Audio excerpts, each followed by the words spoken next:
Thank you for the presentation. And I also thank Professor Shine for inviting me and giving me an opportunity to talk in front of you. Thank you very much. So today's subject is, as both of you told, it is game theory, because that has been my area of work for quite some time. So I'm very happy to talk to you about game theory. So let me start with outline. So my plan is the following. I will first present three examples. And using that examples, I will explain in words first what is game theory. Then I will go to the formal definition of game. And after the definition of game and what we mean by equilibrium, or famously known as Nash Equilibrium, what is that? Then we'll talk about the existence of Nash Equilibrium. And also we'll talk about the fundamental theorem of Nash Equilibrium, which will help us to find the Nash Equilibrium. After that, we will talk about a very special class of games called zero-sum games. Then we will talk about refinements of Nash Equilibrium. So with refinements, we will actually come to the end of the kind of first part of my talk. Then we will move on to what is called the population games, in which I will try to explain what do we mean by a stable strategy or a stable action. Then also I will connect it with more dynamic models of games. Then I will end my talk with some conclusions and references. So this is the plan. So now we will first look at the most famous example in game theory. It's also very simple to explain. It is called prisoner's dilemma. I'm sure some of you would have heard the name prisoner's dilemma. So as the name says, there are two prisoners. ഒരു സ്റ്റൈലിന് വേണ്ടിയിട്ട് നമുക്ക് prisoner എന്ന് പറയുന്നില്ല, നമ്മൾ executive എന്ന് പറയണം. Okay, we call them executives. So we have two executives, executive 1 and executive 2. These two guys have colluded. They have done jointly some financial irregularities. And the police is aware of that, but they don't have enough evidence. They have only very little evidence by which they can punish them only 1 year in imprisonment. So police, what they do is they will arrest them, both of them, and put them in separate cells so that they cannot communicate with each other, and then presents this scenario in front of them, which I am explaining in this matrix form. They say that each of you have two options or two actions possible, either to confess or to defect. The defect means not confess, okay, or don't confess. So two options are either you confess or defect. And in case you both are confessing, then police have enough evidence and you both will get 6 years in jail. So that's why I have written -6, because generally by convention in game theory, whatever the numbers you write, the persons involved try to get the maximum. That's why I am writing minus. If I am writing 6, then I should be trying to minimize that. So because the convention is always to maximize, I am just writing -6.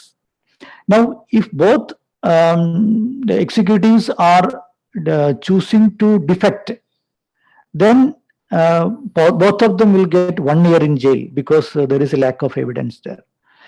If one of them is confessing and another is defecting, then the confessing guy is a good guy, he will be set free. That's why he is 0, and the other person is given 10 years imprisonment. So always when you write this pair of numbers, -6, or -1, or 0, -10, or -10, 0, the first entry in the ordered pair represents the payoff or the gain of the raw player, the first player, the executive 1 is a raw player. He chooses row 1 or row 2. That means C or D. C for confess, D for defect. Similarly, the second entry is for the column player. He also again chooses C or D. So this is the scenario. This is called the prisoner's dilemma. So prisoners are now confused what to do. So I'll talk more about it little later. So in any situation of this sort, there are three constituent elements here. One is the players involved. We call players or persons involved. So we generally call player 1 and player 2, or executive 1 or executive 2. Second thing is the strategies they have. Here it is C or D, confess or defect. Then the payoffs, that means their gain. Here it is that minus 6, 6, right? And minus 1, 1, then 0, minus 10, minus 10, 0. There represents the payoff. So these are the three constituent elements of a situation where competitions, or they have to make decisions in interactive fashion. Now we go to similar next example. This is called a game of chicken.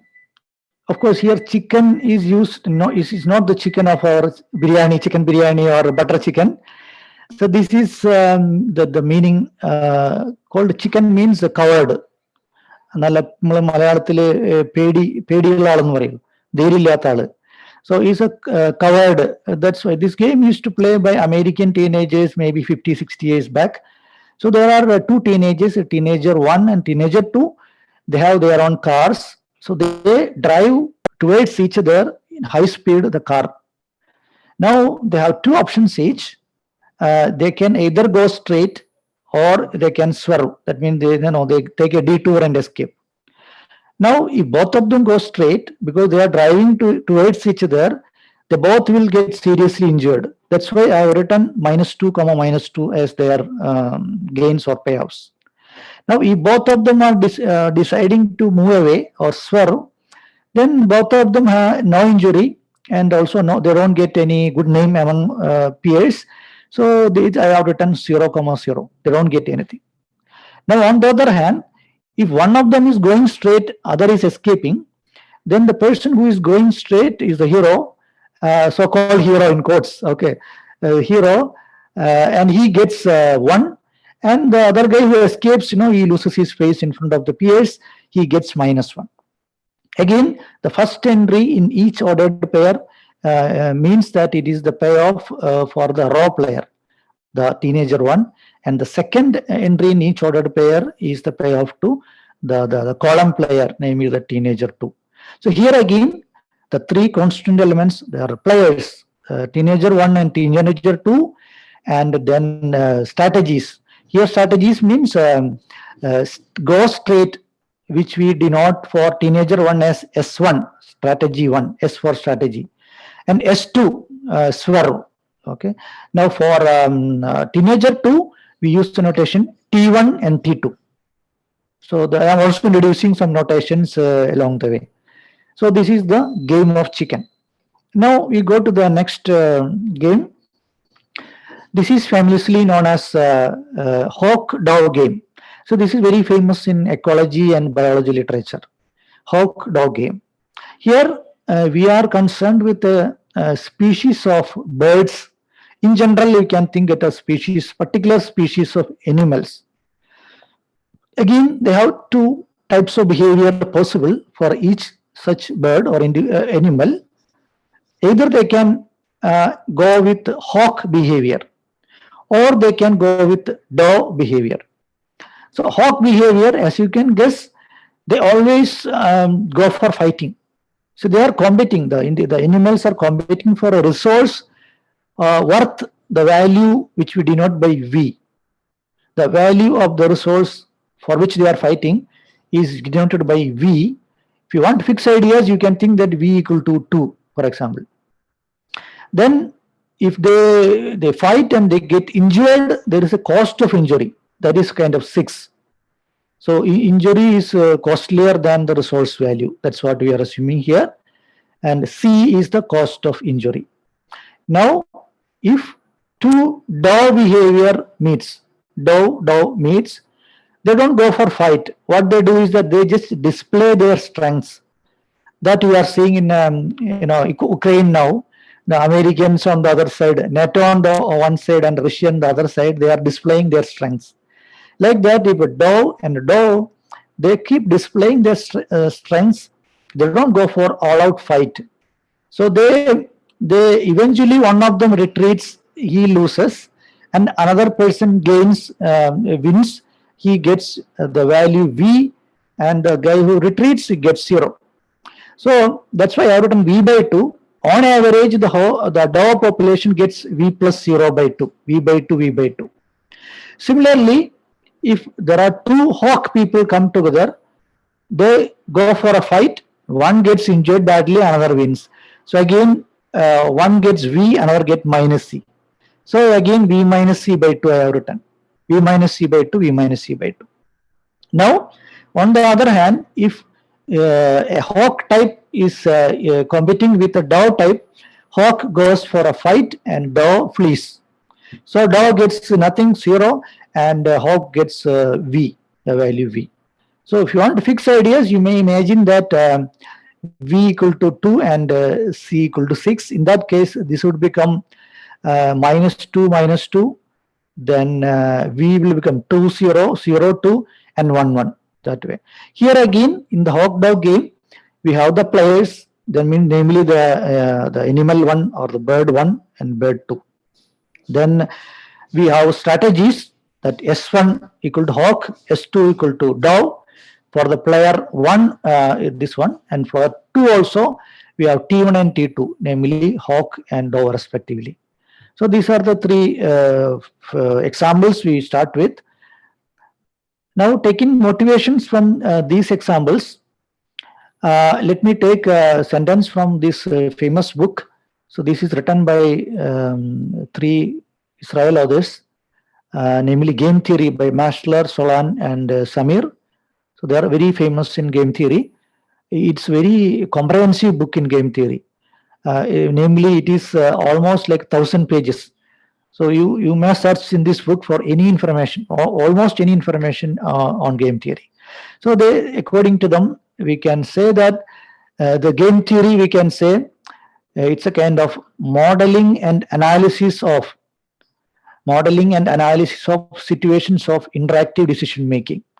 So that's what game theory is all about. So now we know, in a sense, what is game.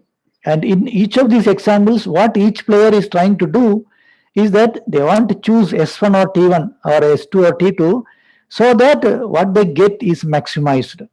But they don't have full control of the situation. What they get is also depending on what others do. So that is really the conflict here. See, if I can decide everything, then I know how to get maximized, right? So it is not only you can decide. It's only the opponent also have a role in deciding what you get and what he gets. So that's why. So this is the models of conflict and interactive decision making will come in game theory. Now we will formally define the game. What is game in all the notation form? So here we have what we are defining is a 2-player game here. We can generalize into n-player and all, that we are not worried about that now. So for us, game means a 2-player game. So a game has 3 constituent things. It's a triple. A game G is a triple. The first one is a players P1, P2. The second is the strategies they can choose. So you have capital S, capital T.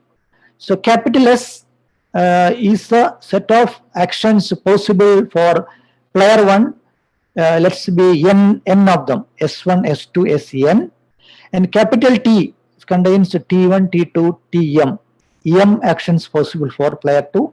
And finally, pi 1 and pi 2 are the respective payoffs to player 1 and player 2 respectively. For example, if player 1 is choosing his ith strategy Si, and player 2 is choosing his jth strategy Tj, then player 1 gets pi 1 of Si, Tj, and player 2 gets pi 2 of Si, Tj. So pi 1 is the payoff function for player 1, and pi 2 is the payoff function for player 2. Here let me also introduce another notation. For each I and j, player 1 is choosing Si and player 2 is choosing Tj, if you assume, then this pi 1 of Si comma Tj, you may denote it by Aij. Aij can be thought of as ijth element of a matrix A, capital A. So capital A is a n by m matrix.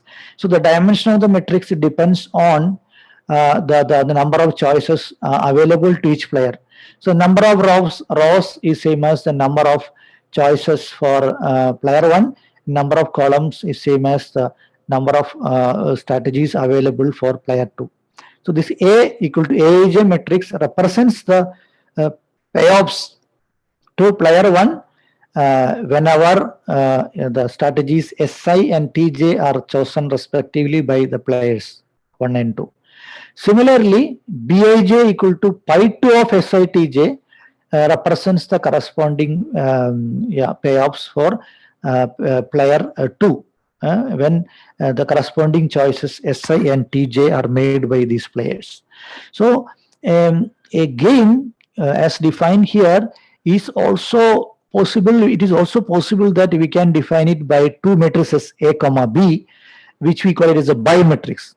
A comma B, it's a bimatrix, and in this bimatrix, each entry is an ordered pair Aij comma Bij, and the dimension is n by m. Okay, n is the number of choices for player 1 and m is the number of choices for player 2. And Aij, Bij is ordered pair. Aij is the payoff to player 1 and Bij is the payoff to player 2. So we can either represent the game in terms of this P1, P2, S comma T and pi 1, pi 2, or equivalently we can simply represent them in terms of two matrices A and B. Now, with these notations, let us go back to the prisoner's dilemma, for instance, and let us fix our ideas by going to little more details in the prisoner's dilemma. And through this, I also want to motivate the so-called Equilibria or Nash Equilibria in the games. So let us look at the prisoner's dilemma more closely. So here we have a bimatrix, 2 by 2 bimatrix. We have 4 entries in this bimatrix. The first entry is A11 comma B11, which is minus 6 comma minus 6. That corresponds to both choosing confess. Then we have the 2 entry, that is that minus 1. So that is the corresponding to the 2 comma 2 entry, I equal to 2, j equal to 2. That is corresponding to the choices of the players, both of them defect and so on. Now you assume that both players are thinking of going for confess comma confess, so that in that situation they would get minus 6 6 years in jail both. Now you imagine that one of them is unilaterally deviating from this. That means instead of C comma C, we are going to have, we are going to have C comma D. When you are going to a C comma D, that means player 2 is deviating from C to D. Then what player 2 would get? Instead of getting minus 6, he would get minus 10. That means instead of getting 6 years in jail, he is going to get 10 years in jail. If he deviates unilaterally, that means other person is not deviating, he sticks to C, and the player 2 is deviating from C to D. That means he is going to get more punishment. So there is no incentive for player 2 to deviate from C comma C. Similarly, if player 2 is sticking to C, player 1 also has no incentive to move away from this and go for D. He also would get 10 years in jail instead of 6 years in jail. So in that sense, if the players have somehow reached the choice of C comma C, nobody has incentive to move away from that pair C comma C or S1 comma T1. So this pair is, such pairs are called equilibria in game because nobody has incentive to move away from that.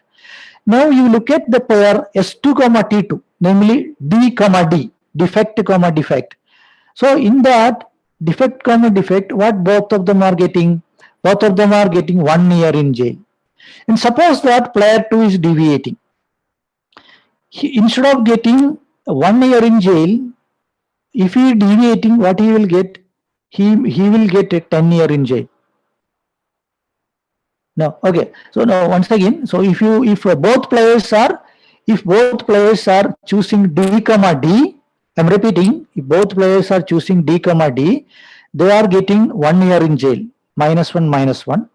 And if player 2 is deviating, that means the choice becomes D comma C. Choice becomes D comma C. In that sense, the payoff factor will become -10,0. So the player 2 is deviating, is gaining. Instead of -1, he is now getting 0. That means instead of getting 1 year in jail, he is now free. So from the pair D comma D, player 2 has an incentive to move away. He can gain by moving away. Similarly for player 1. So this pair D comma D is not an equilibrium, because there is at least one player who has an incentive to move away from this. Similar situation arises for the options C comma D and D comma C. And hence we can see in this percentage dilemma, there is only one pair, namely C comma C or S1T1. That is only player from which there is no incentive for any of the players to move away from it. So such players will be called, such pairs will be called Nash equilibrium. Okay, so let us define that formally. Let us define that. So consider the game as the same notation we are using. P1, P2, the players, and S comma T, the strategy sets, and pi1, pi2, their pair functions. A strategy pair, it's also called strategy profile. So both the name pair and profile as can be used interchangeably. A strategy profile star comma T star, that is fixed pair. A star is 1 for player 1 and a star T star is 1 for player 2. Such a profile, a star T star, is called a Nash equilibrium for the game if the following two sets of inequalities are satisfied. Namely, pi1 of S star T star is greater than or equal to pi1 of S T star for every S, and pi2 of S star T star is greater than or equal to pi2 of S star T for every T. What does it mean? You look at the first set of inequalities, that is regarding pi1. So that means if player 1 is unilaterally deviating from S star to any other strategy S, he will not gain anything more. Similarly, second inequality pi2, if second inequality says that if the player 2 is deviating from T star to T, any other T, he is not getting anything more. So that is why S star, T star, if they are somehow reaching there, they will not move away unilaterally from that. Such pairs are called Nash equilibrium of the game. Now, you go back to the prisoner's dilemma. The matrix also, you recall the matrix -6, and the -1, then we have the 0, -10, and -10, 0. We have already discussed that there is only one Nash equilibrium, namely S1 comma T1 or C comma C, which is -6 comma -6. We get that is a kind of equilibrium. So the police has given a smart thing, and they are in a way, the executives are forced to opt for the equilibrium pair, equilibrium profile, in which they both will get 6 years in jail. Here you also note that if both executives trust each other, that other guy will not cheat me, then the best option for them is to go for D comma D. But it is not an equilibrium, because if one of them deviates and cheats him, then he is in trouble. That's why in the absence of any trust or any external influence, the executives are forced to play the equilibrium strategy C, C. Okay. So now next, let us go to the chicken game and look at more closely about the corresponding bimetrics, which were -2, -2. If both of them are choosing straight, and if both of them are choosing swerve, they are getting 0, 0. And if one of them is going straight, other is swerving, then it is 1, -1. Okay. Here, let us look at the pair straight, and the corresponding pair of vector is -2, -2. They are getting -2. So suppose one of them is deviating, say player 2. The teenager 2 is deviating. Instead of getting -2, he would then get -1. Right? He is deviating, so he get -1. So he is actually gaining. He is gaining by deviating. So because of that, the pair S1, T1, that is same as the pair straight. So that is not a Nash equilibrium, because there is an incentive. There is an incentive for moving away. It is not an equilibrium. Similarly, you can verify that the pair swerve, it's also not an equilibrium, because in that pair, both of them are getting 0, 0, but the player who can deviate from that and go for straight, they will get 1 instead of 0. So there is an incentive for moving away from that. So swerve, is not also an equilibrium. Now we can verify that the other two players, namely straight swerve and swerve straight, yeah. Yeah. Okay. So here the both S1 T2 and S2 T1, straight swerve and swerve straight, both are equilibriums here in this game. Now let's also see the hawk dove game. Hawk dove game, in a sense, structurally is the same, similar to the chicken game. So for fixing ideas, let us take V equal to 2 and C, the cost of injury, equal to 6. The bimetrics will become -2, -2. Then 1, 1 will come. Then we have 2, 0 and 0, 2. This is also having the same situation, namely hawk is not an equilibrium. Dove, it's not an equilibrium. The only two equilibria are H, D and D, H, namely S1 T2 and S2 T1. They are equilibriums in this game. Now let's go to another example, which we are seeing for the first time, but I am sure we are all seeing that it's a kind of children game. We call it as a rock, paper, scissor game, in which we know that the two kids are playing. Each kid has 3 options. They can either play rock, in which they say rock, or paper, you show like this paper, or scissor means you show like this. So if there is a rock, both show rock, then it's a tie. So they don't get anything, 0, 0, the first entry. Similarly, all diagonal entries are 0, 0. Paper is also draw, and scissor is also draw. Okay. Now, if there is a rock and paper comes, then paper wins, right? Paper wins. He gets 1 and rock gets -1. Similarly, paper and scissor come, then scissor wins. He gets 1 and the paper gets -1.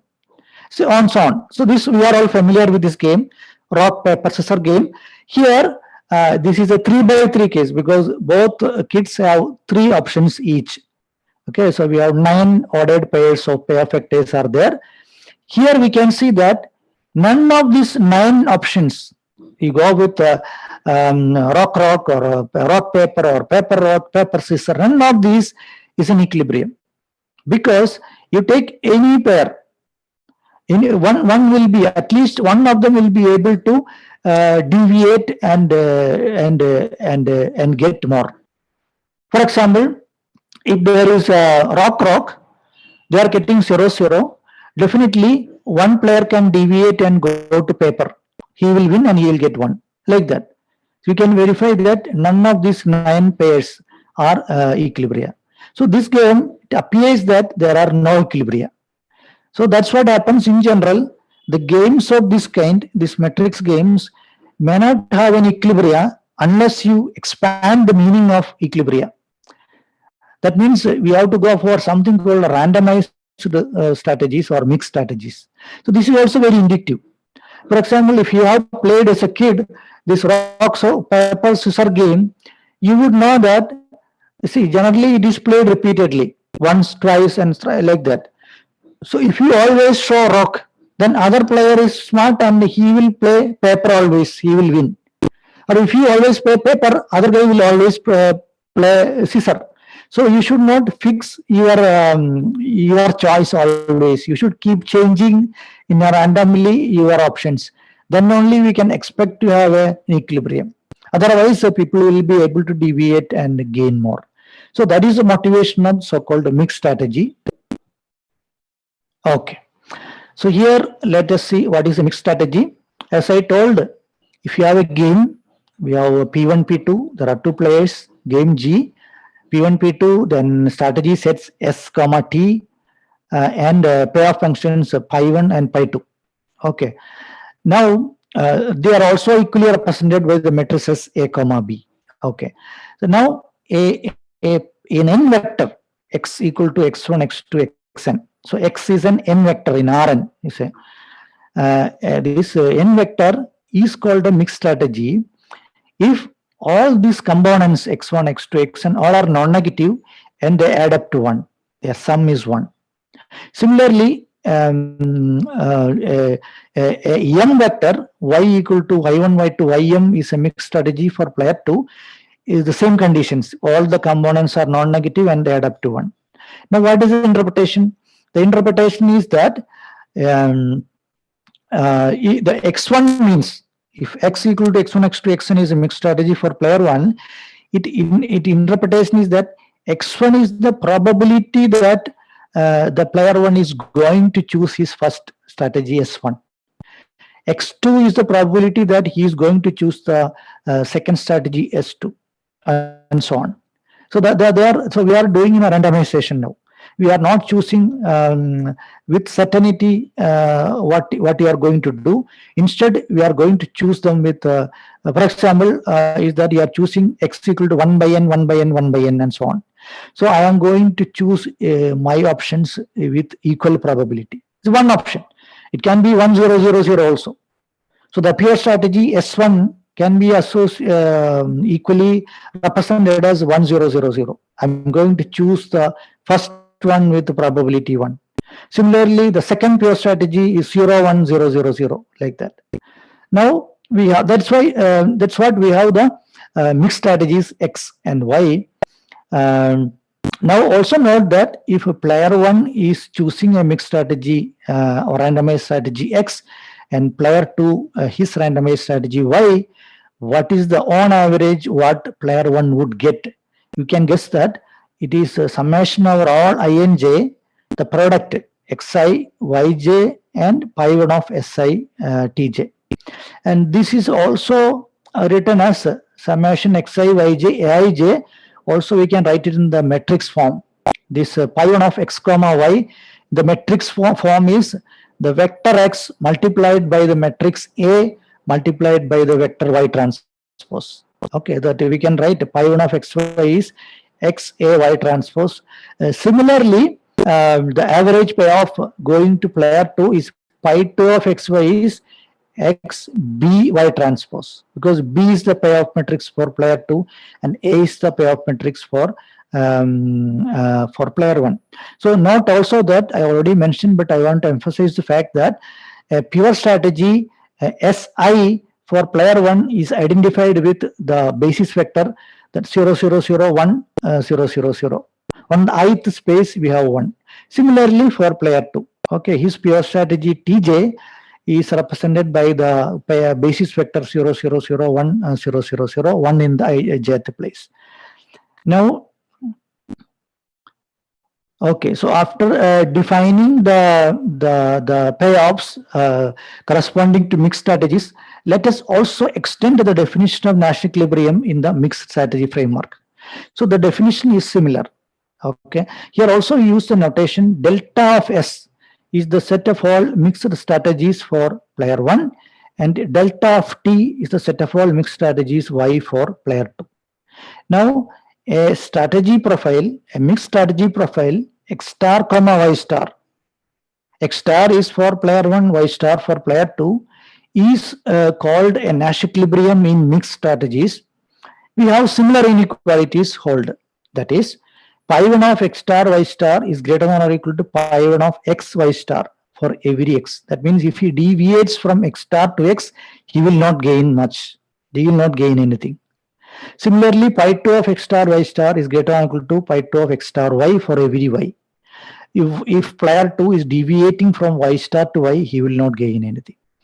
So that is the similar way we can define Nash equilibrium in the mixed strategies. In a sense, what we are doing, we are convexifying the set of strategies. That's what we are actually doing. You imagine that the pure strategies are corners of the simplex, like 1 0 0 0, 0 1 0 0 0, 0 0 1 0 0.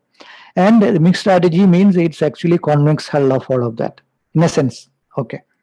Now, we also note that this Nash equilibrium condition, these two sets of inequalities, I can represent in another equivalent form. So let's look at the first inequality here, which says that pi 1 of X star Y star is greater than or equal to pi 1 of X Y star for every for every X. Okay. The first one, first inequality. It is actually saying that if player 2 is fixing his strategy as Y star, the best thing for me to do is X star. That means X star is the best strategy against Y star.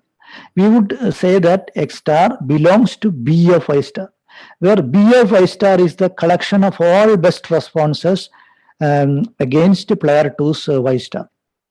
So the first inequality, pi 1 X star Y star is greater than or equal to pi 1 of X Y star for every X. In an equivalent fashion, I can say that X star is the best strategy against Y star. Similarly, for the second inequality, pi 2 of X star Y star greater than or equal to pi 2 of X star Y for every Y. In an equivalent way, I can tell that Y against Y star, right, against X star. Second one, I'm talking about second one now. Y star is an best response against X star. So you put together both the equilibrium condition, the Nash equilibrium condition that X star Y star is a Nash equilibrium if and only if it satisfies these two sets of inequalities. In an equivalent form, I can say that X star Y star is an if X star is best against Y star and Y star is best against X star. They are best against each other. So that is another way to look at equilibrium.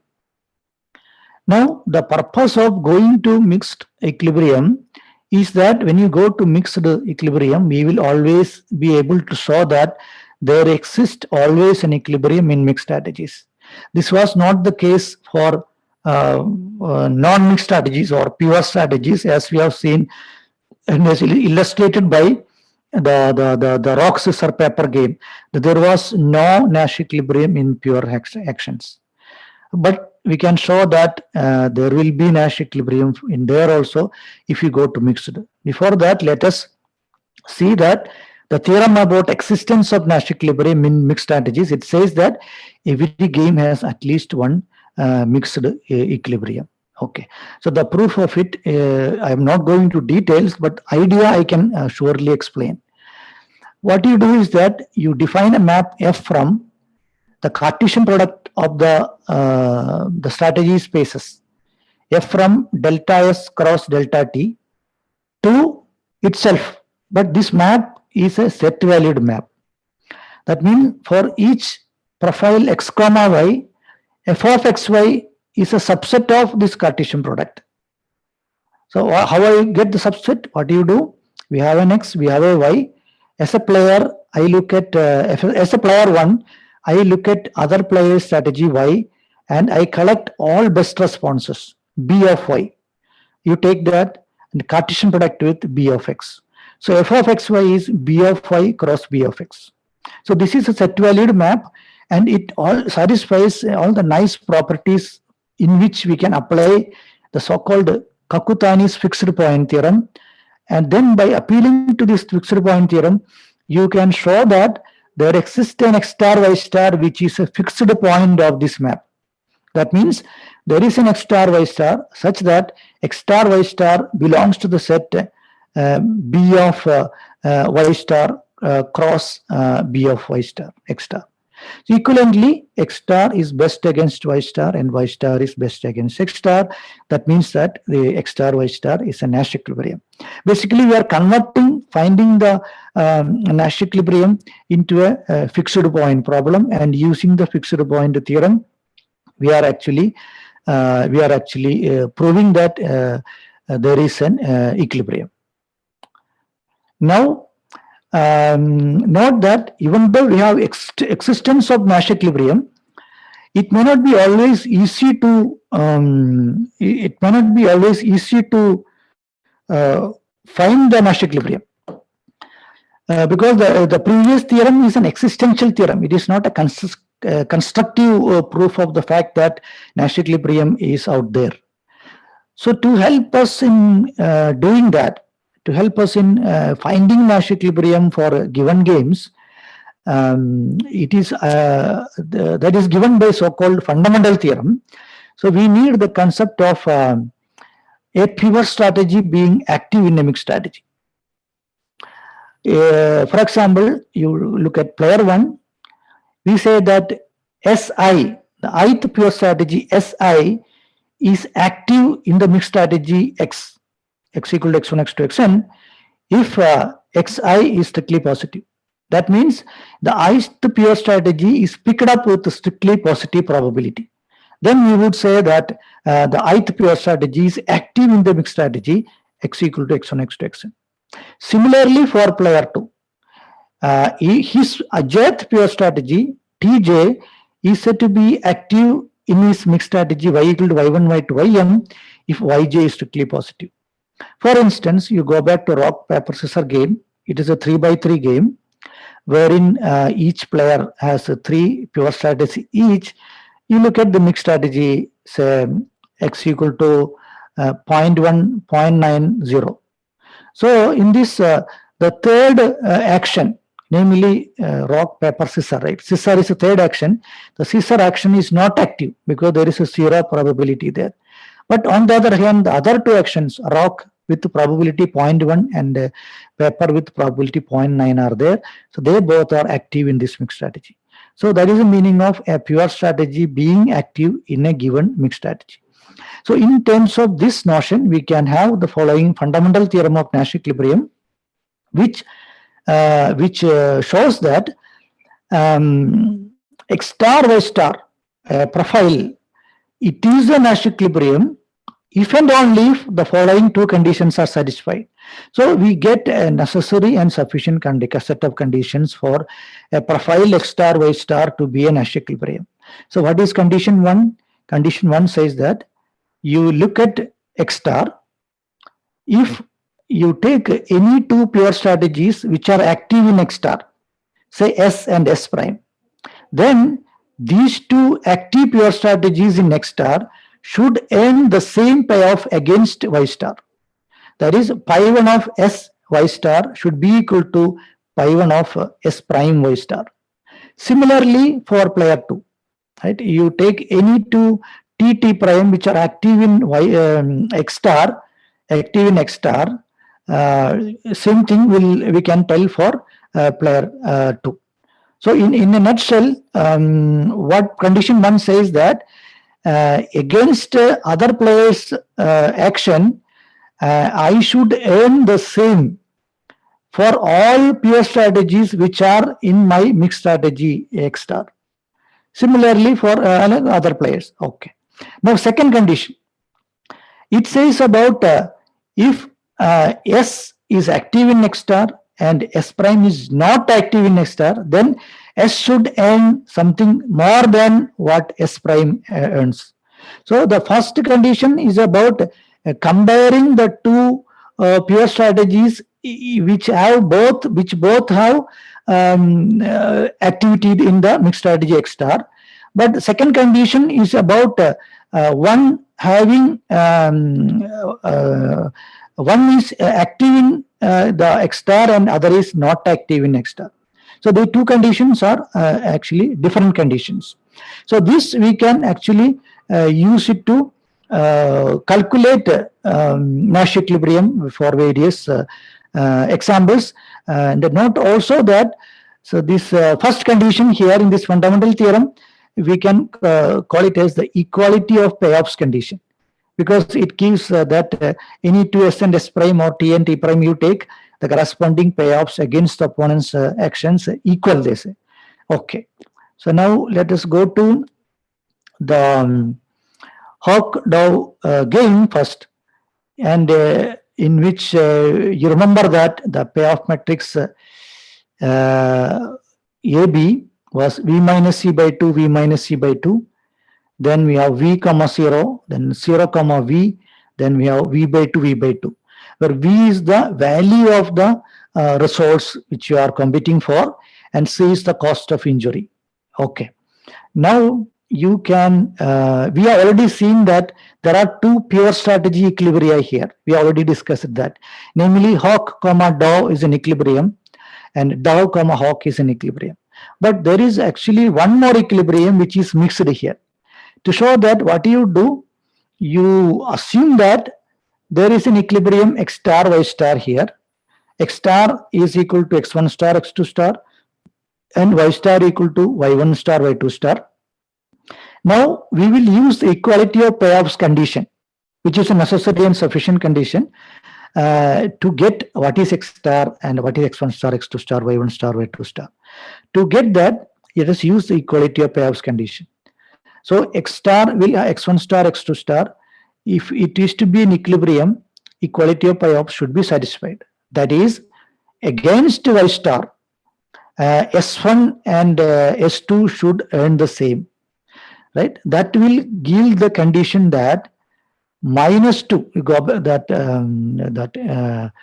if you go, we take V equal to 2 and C equal to 6, we would get the entries are minus 2, 2, 0, 0, 2, and 1, 1.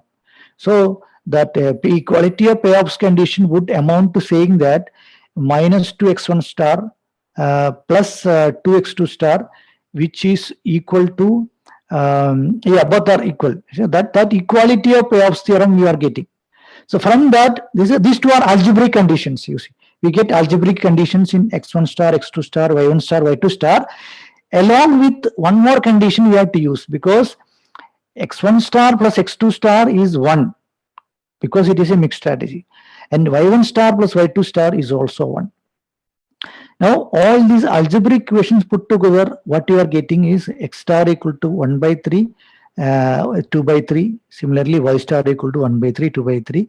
In the general case where we use V and C, it would be V by C and 1 minus V by C. So that is the one application of this fundamental theorem. Then we go to the next example of Hawk-Dow game. Hawk-Dow game is a rock paper scissors game. This game we have already noted that there are no Nash equilibria in the pure strategies, but by the existence theorem there should be Nash equilibrium in the mixed strategies. So we can find that also by the fundamental theorem. So assume that x star equal to x1 star, x2 star, x3 star, and y star equal to y1 star, y2 star, y3 star is an equilibrium. Then you also assume that all the pure strategies are active in that. Then you will get the equality of payoffs condition, which is saying that minus y2 star plus y3 star equal to minus y3 star plus y1 star equal to minus y1 star plus y2 star. Similar analogous conditions for in terms of x1 star, x2 star, x3 star. And along with this, we have to use the condition x1 star plus x2 star plus x3 star equal to 1, and y1 star plus y2 star plus y3 star equal to 1. All are algebraic equations. You solve that and you can easily see that this x star is actually 1 by 3, 1 by 3, 1 by 3, and y star equal to 1 by 3, 1 by 3, 1 by 3 is an equilibrium, and it is intuitively so. If you have played the rock paper scissors game as a child, you would know that the best thing you can do is that you, with equal probability, 1 by 3, 1 by 3, 1 by 3, you play a rock, paper, and scissor. So that is the best possible strategy, and that is an equilibrium. Okay. So far what we have seen, what is a game. Then we have defined a Nash equilibrium. Then we had existence theorem. Then we had a fundamental theorem through which we can calculate the Nash equilibrium. Using that, we can calculate Nash equilibrium. So that much, and we have illustrated with examples: rock paper scissors game, hawk dove game, and the prisoner's dilemma, and so on. So now we come to a special class of games called zero-sum games. If you remember, the rock paper scissors game was actually a zero-sum game. That means you add the payoff vector of the components, always you will get 0. For example, rock, it was 0, 0. It add up to 0. And the rock paper, the paper wins, so minus 1, 1. So it was adding up to 0. So any outcome you take, the pair of payoffs, the outcome, the sum is 0. So such games are called zero-sum games. So a game is called zero-sum if pi1 plus pi2 is identically equal to 0. Or in terms of matrix, the matrix A plus B is 0. Or Aij plus Bij is 0 for every Inj. Okay. Now, why we are discussing zero-sum games is that these zero-sum games have more finer properties. And they are in general very important also. Because zero-sum games represent a purely competitive game where there is no scope for any cooperation. Because what they get, what one person gets strictly comes from the other party. It's a sum is 0. Okay. Now, to explain why zero-sum games are similar and we have better results here, I have to tell what you mean by max-min strategy. So for that, let us imagine that we are player 1 and I am choosing x equal to x1, x2, xn. Then other player, he can choose any y. So what I would get is pi1 of x comma y. Now we don't know what he is going to choose. So what is the minimum possible I get? That is minimum over y, pi1 of xy. Right? Minimum over y, pi1 of xy. So that is the minimum possible I can get by choosing x as player 1. So this minimum possible thing I am calling it as m1 of x. So if I choose x, the minimum possible thing I get is m1 of x. Now you can imagine that, okay, I should now try to choose an x for which I would have the best possible, the maximum possible m1x. So that's why we are looking at maximum over all x, m1x. That's called m1 dagger. Instead of star, I am using the notation dagger, m1 dagger.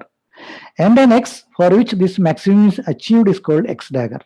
So m1 dagger equal to m1 of x dagger. The maximum is achieved at x dagger, and this x dagger is called a max-min strategy for player 1, and m1 dagger is called a max-min payoff for player 1. Similarly, I can do it for player 2. So you have a y, you look at min over x, pi2 of xy, that you call it as m2 of y. Now m2 of y, you try to maximize over y, you call it as m2 dagger. That m2 dagger is a max-min payoff of player 2. Now a y equal to y dagger for which this maximum is achieved is called max-min strategy for player 2. The advantage is that this maximum strategy is easy to find. We are just maximizing or minimizing. You can use your calculus knowledge or use your basic knowledge. You can always find a maximum and minimum. Okay. Now, also note that this one terminology, this pair x dagger y dagger is called a max-min equilibrium. A pair x dagger comma y dagger, where x dagger is a max-min strategy for player 1 and y dagger is a max-min strategy for player 2. This pair is called a max-min equilibrium. This M1 dagger is called max-min payoff to player 1. M2 dagger is called max-min payoff to player 2.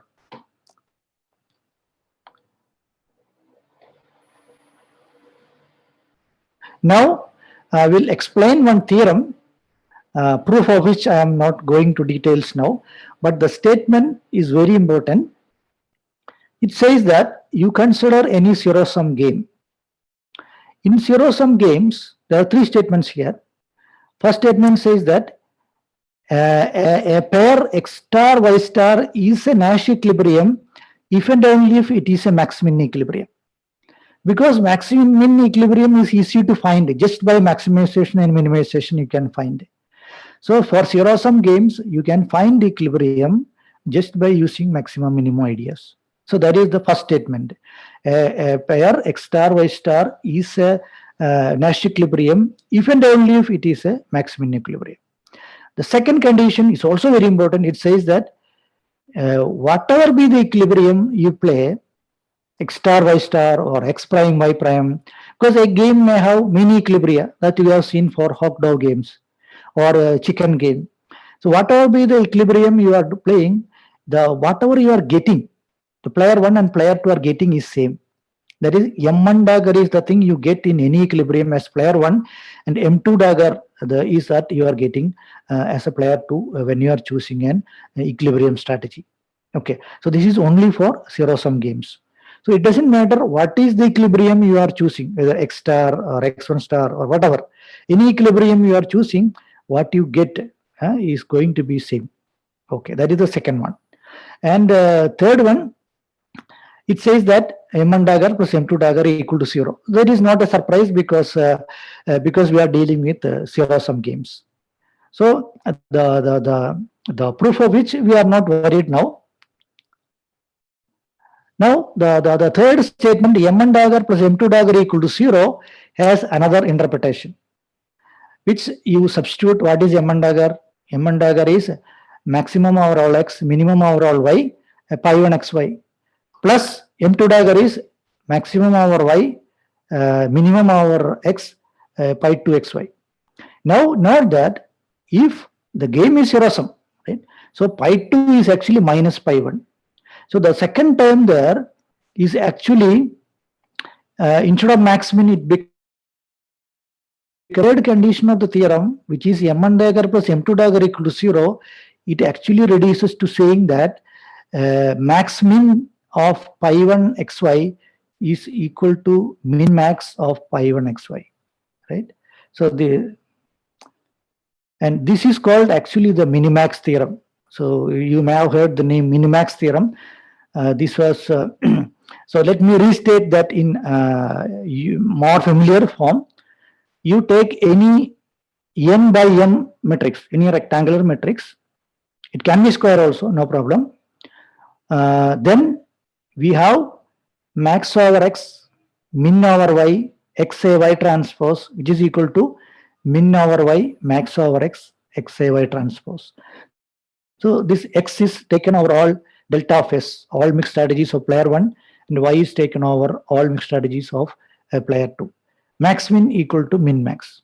In general, if you take any nice function of, even very smooth function of x and y, this is not true. It's a very simple example. Everything is one dimensional. You take the function f of xy equal to x minus y all square. F of xy equal to x minus 1 all square. I leave it to you to verify that. You assume that x and y vary in the interval 0 to 1. So this function fxy is defined on the square 0 1 interval cross 0 1 interval. Fxy equal to x minus y all square. You verify that max min is 0 and min max, I think it is 1 by 2 or 1 by 4. 1 by 4. Okay. So it very simple smooth functions also will not satisfy this condition. So we need some convexity, concavity conditions for the function to satisfy that. So such theorems are generally called minimax theorem because it concludes that max-min of fxy equal to min-max of fxy. Okay. So, so that's about minimax theorem. And this such minimax theorems are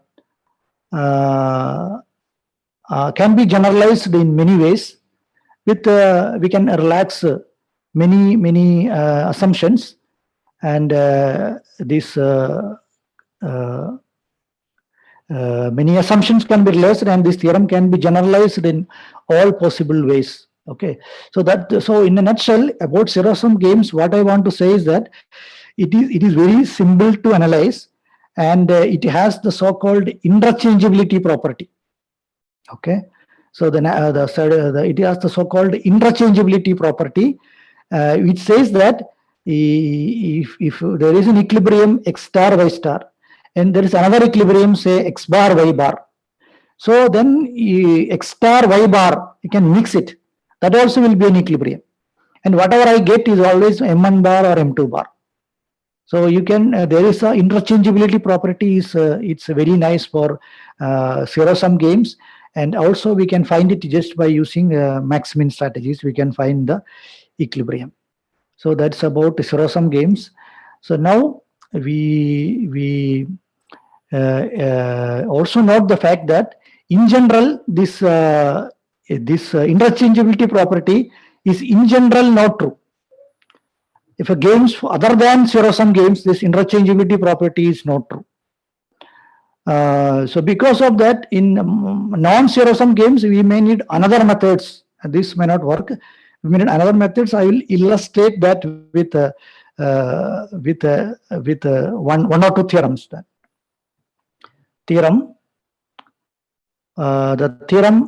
One theorem is that you take any biometrics game which is denoted by A and B. In this biometrics game, you define a map, right?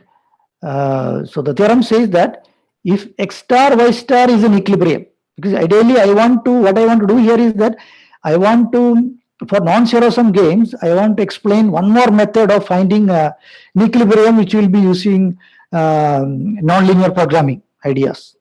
So that's why first theorem, I have two theorems here. First theorem says that if x star y star is an equilibrium of the matrix game AB, then what do? You look at what the player one gets in this equilibrium pair. That is pi 1 of x star y star, that is equal to x star A y star transpose. You call it as P star. That's a number. Similarly, what player 2 gets here, it's Q star. Okay, that is x star B y star transpose, or equivalently pi 2 of x star y star. So now we have four things together: x star, y star, p star, q star. Namely, the equilibrium strategy is x star, y star, and the corresponding payoff numbers, p star and q star. So we get a quadruple. So what it says is that this quadruple, x star, y star, p star, q star, is an optimal feasible solution of a nonlinear programming problem. So what is a nonlinear programming problem here? We have a function to maximize here, f of xy pq. What is the function? It is defined as xa y transpose plus xb y transpose plus minus p minus q. So this is my objective function, the function to be maximized, subject to the constraints. So this is a constraint optimization problem. What are the constraints? The constraints is that A y transpose. A is a matrix, Y is a vector. So A y transpose will be a vector.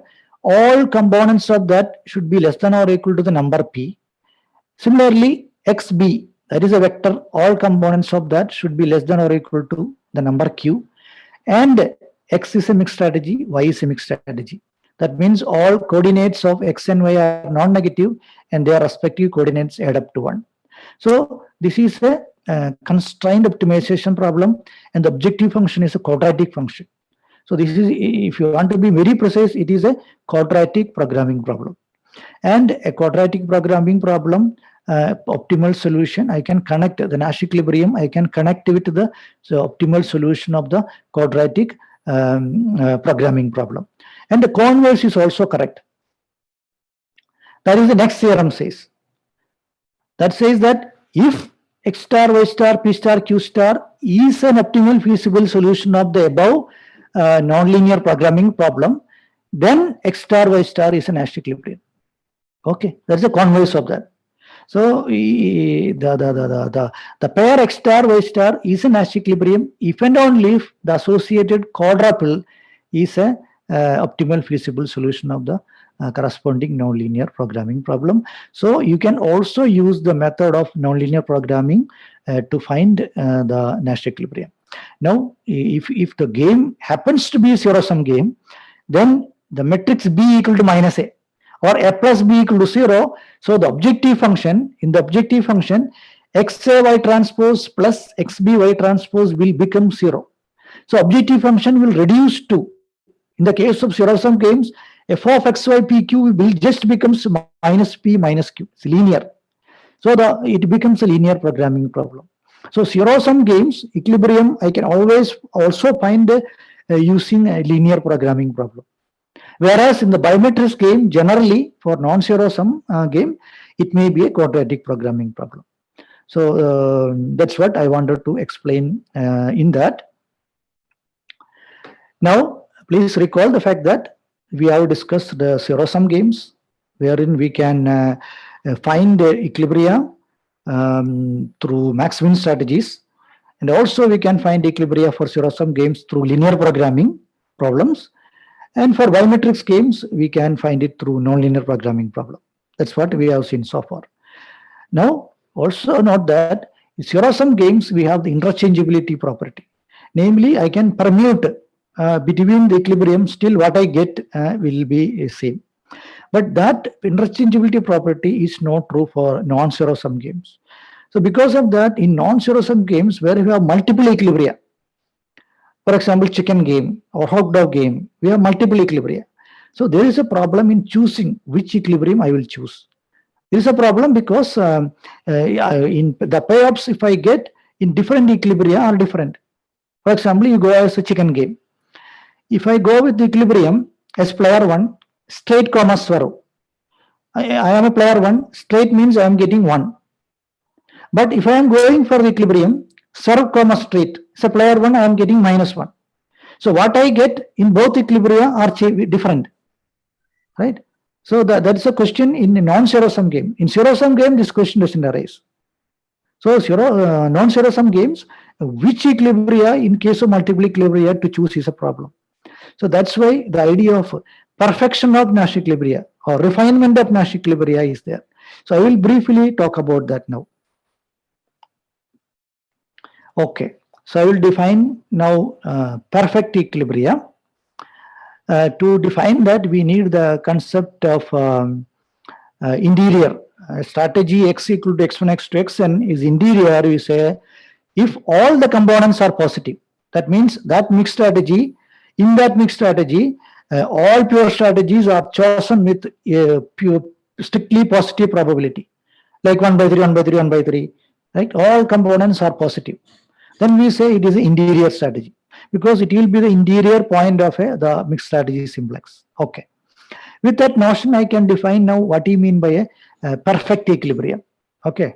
So this is slightly different from Nash equilibrium, but is related to that. So a profile x star y star is called a perfect equilibrium if there is a sequence of profiles xk, yk, which is converging to x star y star. So xk's will converge to x star and yk's will converge to y star.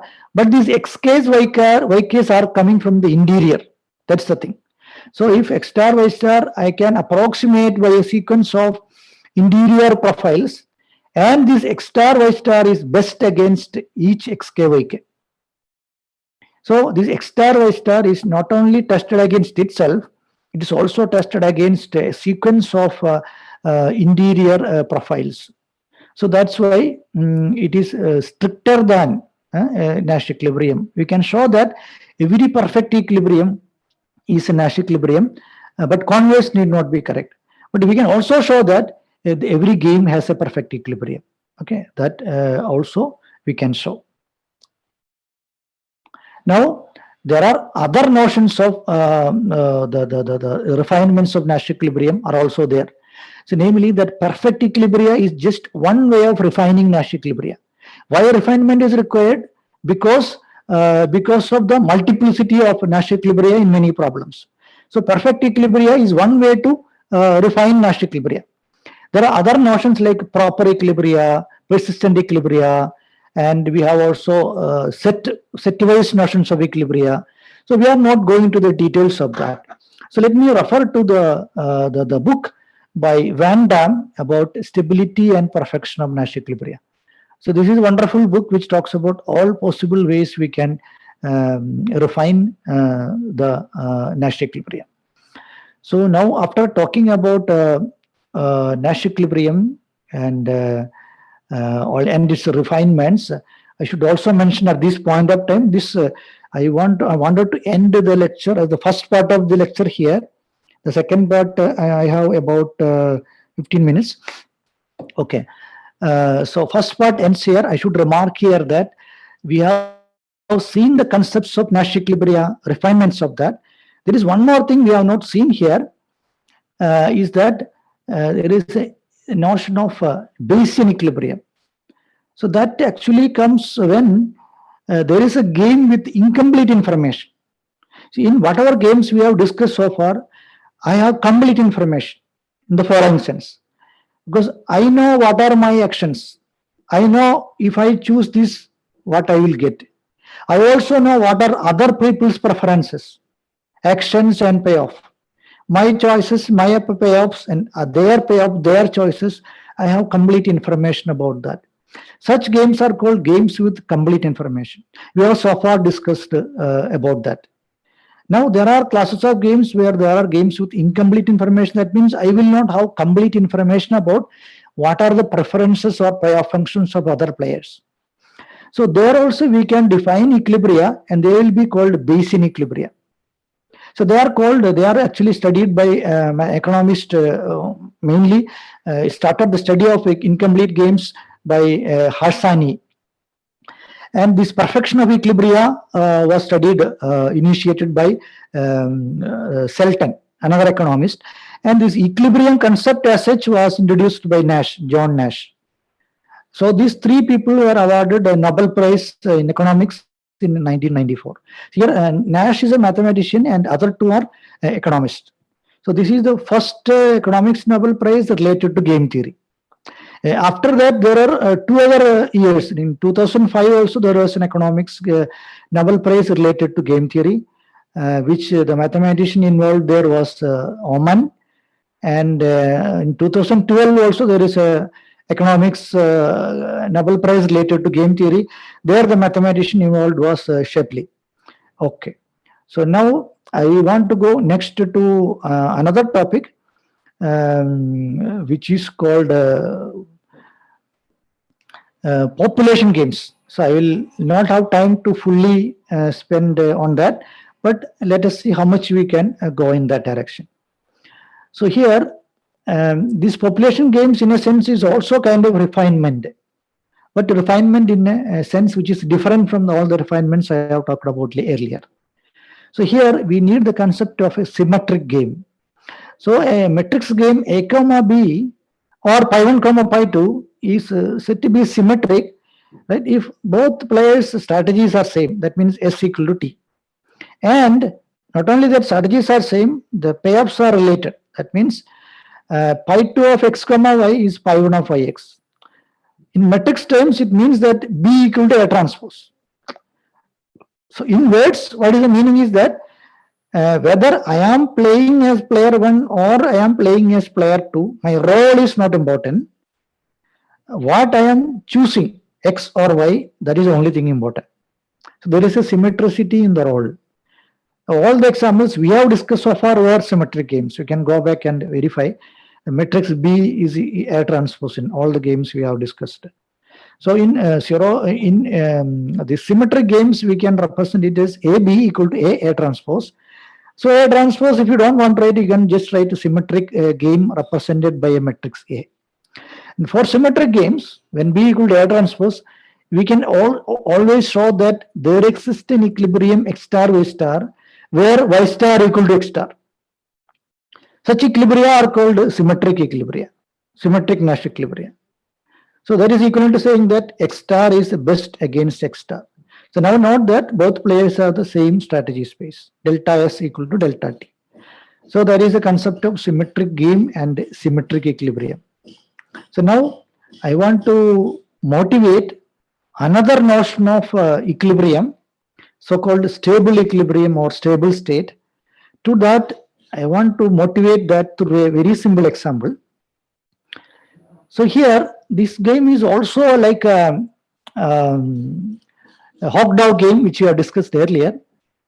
So here we have a large number of agents, large number of individuals here. Each individual can either choose little or big. So little is something, I'm just calling little. It's something they can choose. You can think it as a dove or hawk. Little, instead of little, you can think of dove. Instead of big, you can think of hawk. Okay. So they can either adopt little or they can adopt big. And this is a symmetric game, so I only need to mention A matrix. B will be A transpose. So we have the matrix 5, 1, 8, 3. What does it mean? My first pure strategy is L, little. So 5 means if both little guys meet and compete, each of them are getting 5 and 5. And 3 means if both big guys are meeting and each big guy is getting 3 and 3. And there is 1. 1 means if a little guy and a big guy meets, little guy gets 1 and big guy gets 8. Okay, that is the game here. So this is similar to hawk-dove game. Okay.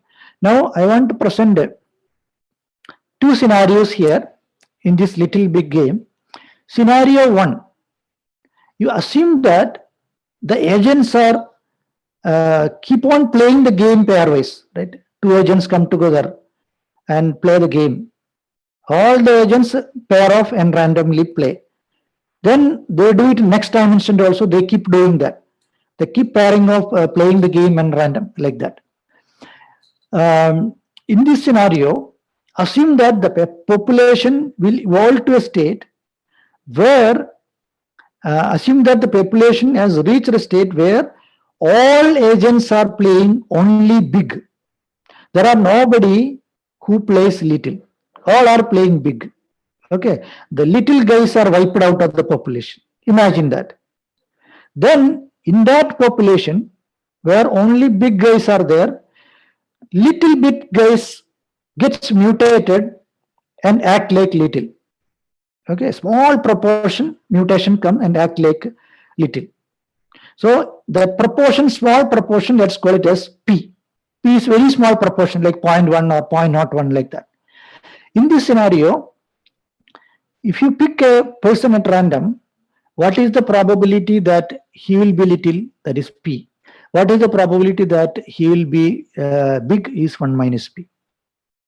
Because of that, an average payoff to a little guy in this scenario will be P times 5 plus 1 minus P times 1. Okay, that is 1. Now similarly, an average payoff to a big guy is P times 8 plus 1 minus P times 3. So you can clearly note that what on average big guys get is strictly greater than on average little guys get. So what we expect is that the big guys who are majorities here, they will succeed and the little guys will get wiped out again. The mutations cannot survive in the population. Now we go to scenario 2, where you assume that the population has evolved to a state where only little guys are present. The ulta situation. Only little guys are present. In this situation, very small proportion, say Q of people start acting like big. So here Q is the proportion, which is small number like 0.1, 0.01. They are the small minority people who are big people here now. In this situation, what is now on average little guys get is 5 into 1 minus q plus q. Similarly, on average, what big guys get is 8 into 1 minus q plus 3 into q. Here, it's a little bit different situation.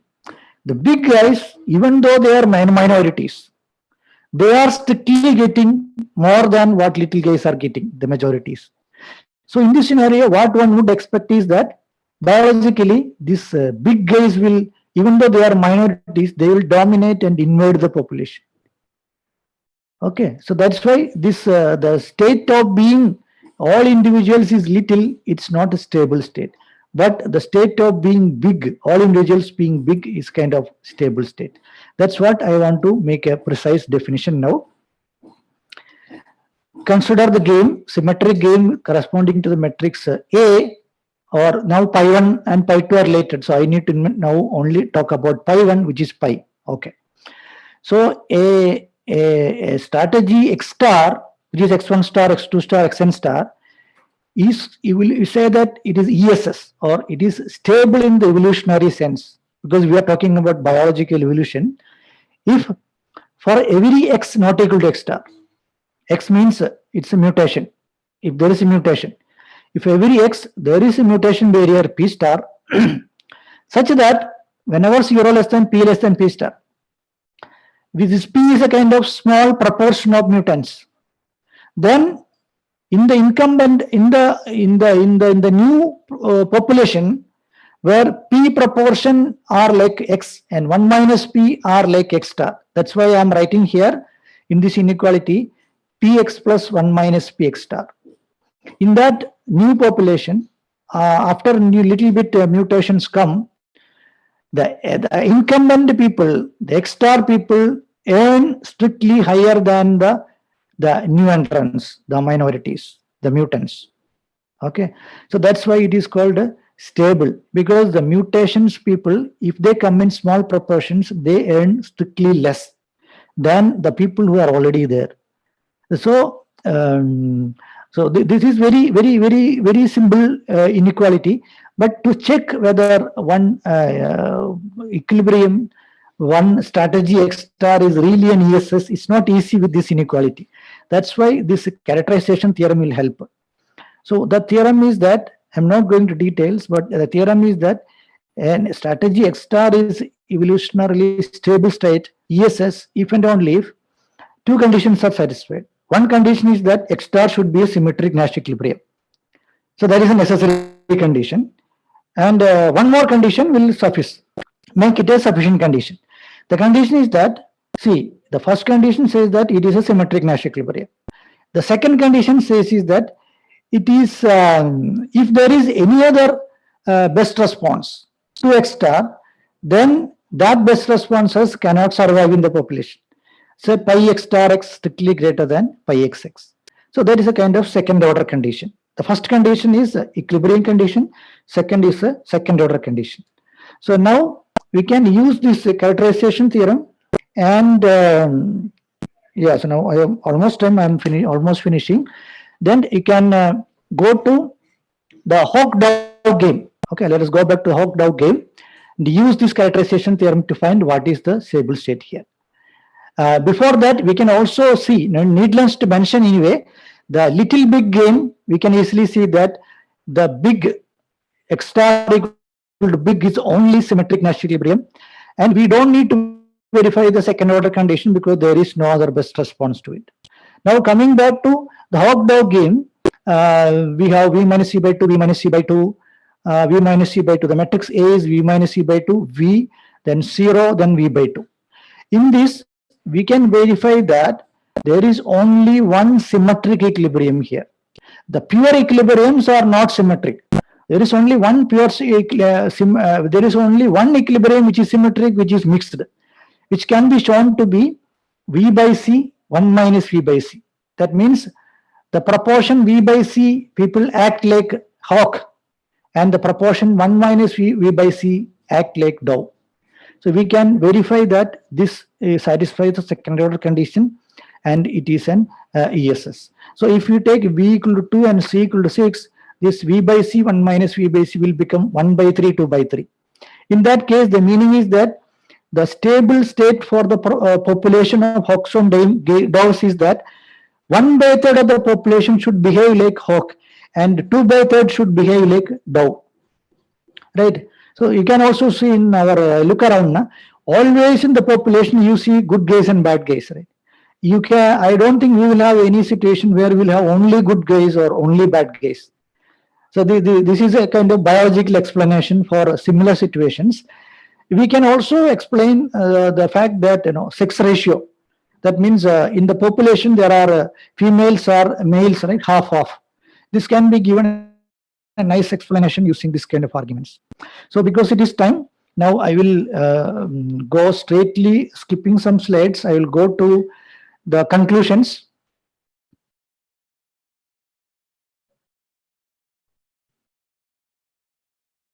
Conclusions and